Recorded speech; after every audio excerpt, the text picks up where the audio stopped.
আসসালামু আলাইকুম। আজকের আমার এই ভিডিওতে দেখাবো কিভাবে লাউ শাক রান্না করলে রান্নার পরেও শাক সবুজ থাকে। চুলায় একটি কড়াই বসিয়ে নিয়েছি পেঁয়াজ কুচি, তারপর দিয়ে দিলাম তেল। এবার পেঁয়াজ কুচিটাকে ভালোভাবে ভেজে দিয়ে দিলাম কয়েকটা কাঁচামরিচ ফালি। এখন আবারও ভালোভাবে ভেজে অল্প পরিমাণে পানি অ্যাড করে দিলাম। তারপরে দিয়ে দিলাম রসুন বাটা, মরিচের গুঁড়া, হলুদের গুঁড়া, জিরার গুঁড়া, ধনিয়ার গুঁড়া এবং লবণ। এবার মশলাগুলোকে ভালোভাবে কষিয়ে নেব। ভালোভাবে কষানো হয়ে গেছে, এখন আমি দিয়ে দিব চিংড়ি মাছ আর আলু। তারপর আবারও সব কিছু ভালোভাবে মিক্স করে নিব।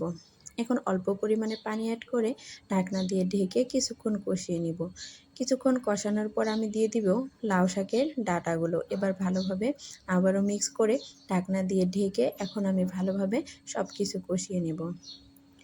ভালোভাবে সব কিছু কষানো হয়ে গেছে, এবার ঢাকনা খুলে আমি দিয়ে দিলাম বেশি করে পানি। তারপর আবারও ঢাকনা দিয়ে ঢেকে বলক ওঠা পর্যন্ত আমি রান্না করে নিব। এই তো রান্নায় বলক চলে এসেছে, এবার ঢাকনা উঠিয়ে দিয়ে দিলাম লাউ শাকগুলোকে। লাউ শাকগুলো দিয়ে আবারও ঢাকনা দিয়ে ঢেকে 2 মিনিটের মতো রান্না করব। 2 মিনিট পর শাকগুলো যখন কমে এসেছে, সেই মুহূর্তে আমি আলতোভাবে নেড়েচেড়ে সব কিছু মিক্স করে নিলাম। নিয়ে আবারও ঢাকনা দিয়ে ঢেকে এখন সব কিছু ভালোভাবে রান্না করে নেব। এরপর ঢাকনা উঠিয়ে দিয়ে দিলাম ভাজা জিরার গুঁড়া আর বেশি করে ধনিয়া পাতা কুচি। এবার আলতোভাবে সব কিছু নেড়েচেড়ে চুলার জালটা অফ করে দিব। এই তো দেখুন রান্নার পরেও আমার তরকারিটা কত সবুজ।